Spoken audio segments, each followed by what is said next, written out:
I welcome this debate, I think it's healthy for our democracy. I think it's a sign of maturity, because probably 5 years ago, 6 years ago, we might not have been having this debate. When it comes to telephone calls, nobody is listening to your telephone calls. I don't have to listen to your phone calls to know what you're doing.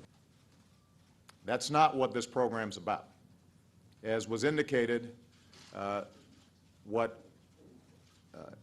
the intelligence community is doing is looking at phone numbers and durations of calls. They are not looking at people's names, and they're not looking at content.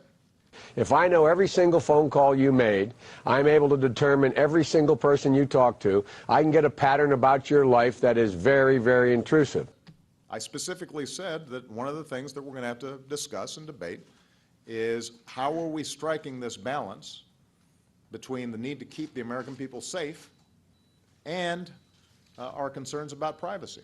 No one's arguing whether or not you have the right to go out and tap and go out, do everything you need to do to track down al-Qaeda. That's not the question here. But by sifting through this so-called metadata, they may identify potential leads with respect to folks who might engage in terrorism. The real question here is, what do they do with this information that they collect that does not have anything to do with al-Qaeda?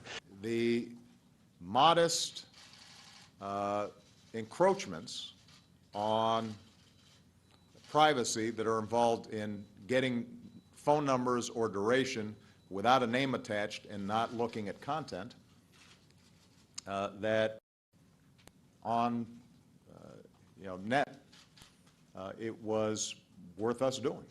That's, some other folks may have a different assessment of that. If it's true that 200 million Americans' phone calls were monitored in terms of not listening to what they said, right, but to whom they spoke and who spoke to them, I don't know. The Congress should investigate this.